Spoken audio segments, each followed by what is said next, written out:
السلام عليكم، سميتي عمر بلافريج، نائب برلماني عن فدرالية اليسار الديمقراطي. مرحبا بكم في البودكاست رقم 32. اللي بغى يشجعني بارطاجي فيسبوك يوتيوب، اللي بغيتو غير بارطاجي، وشكرا شكرا مسبقا. اولا كمستشار جماعي باش ما ننساش، اللي كينتمي لاي جمعيه ولا شي حاجه هنا في الرباط يمشي لجامعه الرباط قبل نهار 17 نوفمبر. كاين هيئه المساواه وتكافؤ الفرص، هذه هيئه استشاريه كاينه في القانون باش الواحد يتعلم الديمقراطيه ويساهم نقولوا في البناء الديمقراطي المحلي. فكنشجعكم تمشيو ترشحوا لهذه الهيئه. كنائب برلماني هذا الاسبوع نبدا لكم من الاشياء الاخيره اللي وقعت. هو بدا اولا التقرير ديال مجلس اعلى الحسابات حول الحسيمه. هو تقرير قاصح، ولكن بحال التقرير اللي جا على المجلس في اوائل الصيف اللي كان حول السياسات العموميه بكلها. كان تقرير وكنت تكلمت في هذاك الموضوع. فانا مع ربط اي مسؤوليه بالمحاسبه كنت كنتمنى يجي هادشي من البرلمان. حنا في موضوع الحسيمه وقضيه الحسيمه شحال من مره انا والرفيق الشناوي طلبنا باش البرلمان هو يتدخل في هذا الموضوع.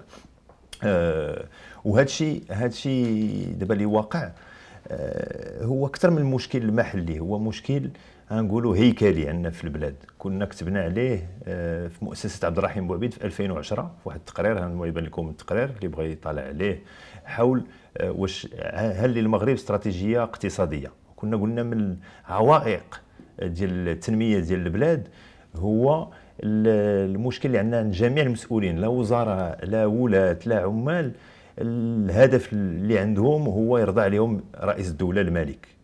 ماشي مشكل يبغي الواحد يرضى عليه رئيس الدوله، هذا ماشي عيب، ولكن ملي كيكون هو الهدف الوحيد راه كيخلق مشاكل من هذا النوع اللي شفنا في الحسيمه. وممكن كنا نشوفوها في جميع اماكن المغرب. كيولي هذاك المسؤول كيقلب غير خصو يسني في شي كونفونسيون ولا شي اي حاجه مشروع بلا ما يطالع على هذاك المشروع، خصو كيجري باش يسني امام رئيس الدوله. فهذا الشيء باش نعالجوا هذا الشيء خاص إعادة النظر في النظام السياسي للبلاد. خصنا نتوجهوا نحو ملكية برلمانية هي اللي تحيد لنا هذا الشيء وربط المسؤولية الحقيقية بأي بمحاسبة حقيقية كذلك. هذا الاسبوع البدايه ديالو دابا انطلقنا حنا في الاشتغال حول القانون الماليه الجديد ديال 2018. غتكونوا طالعتيو في الصحف كيتكلم على مجاديد في القانون الماليه. انا كنفضل بعدا اولا نعطيكم صوره على قانون الماليه، شنو هما المداخل وشنو هما المصاريف ديال الدوله. ها هو اولا المصاريف، نبداو بالمصاريف. الميزانيه ديال الدوله، النفقات العاديه وتسديد الدين، هانتوما هي 258 مليار درهم. البند الاول ولا الاكبر حاجه اللي زعما في المصاريف هو الدين اولا، اللي كيستهلك لنا 24% من المصاريف ديال الدوله، اكثر من 60 مليار.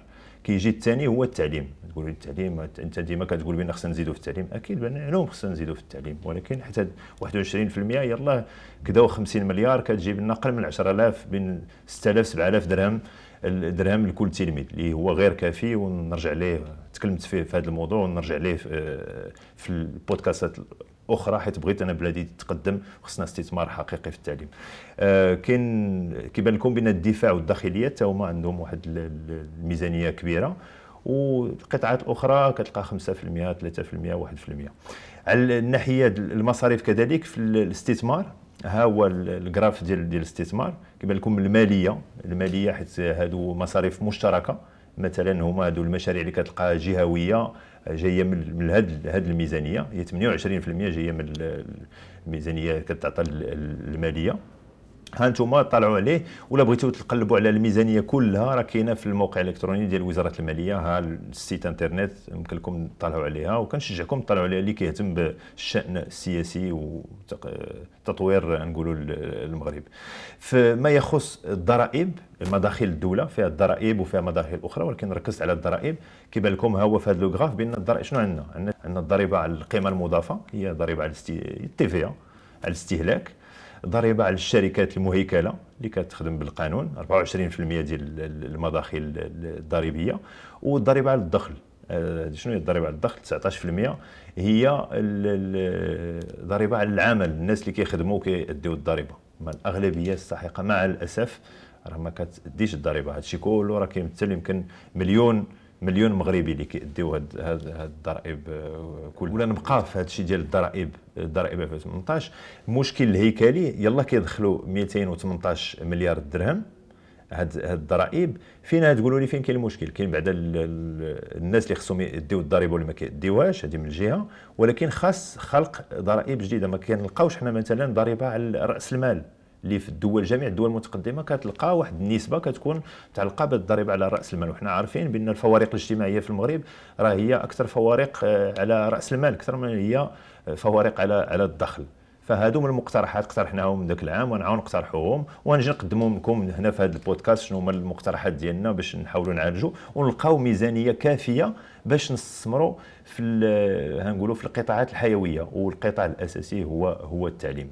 وعلاش التعليم؟ نعاود ناكد، حيت رغم بان التعليم هي الميزانيه الاولى ولا الثانيه في البلاد، مازال كاين خصص كبير، وخصص كبير في العدد ديال المدرسين ديال الاساتذه.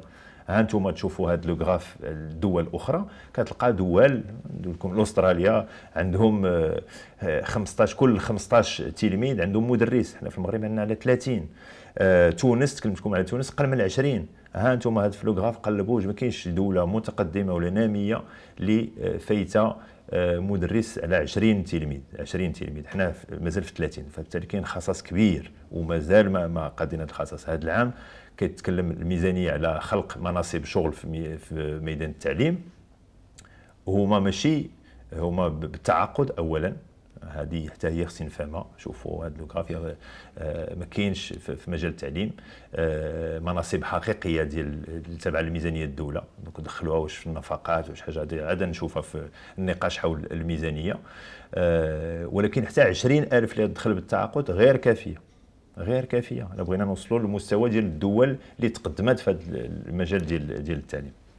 بون، البودكاست المقبل واللي يتابعوه غنتكلمكم على الميزانيه ديال البلاد بالتفاصيل والمقترحات اللي هنجيو بها حنا كفيدراليه اليسار الديمقراطي. باش ما نطولش بزاف عليكم، كما جرت العاده نتكلمكم على كتاب اللي كنطلع عليه. هذا كتاب عن مونتسكيو، عنده 300 عام، لي ليتر بيرسون، اللي اي واحد كيهتم بالسياسه يقرا، واخا عنده 300 عام راه مازال كله يتكتب في بلاد بحال المغرب. وموسيقى، باش ديما انا كنحاول نتصنت على الموسيقى باش نبدل شويه الاجواء. هذه موسيقى عن ديف بروفبيك جاز سميتها تيك 5. شكرا على المتابعه والى اللقاء في بودكاست مقبل.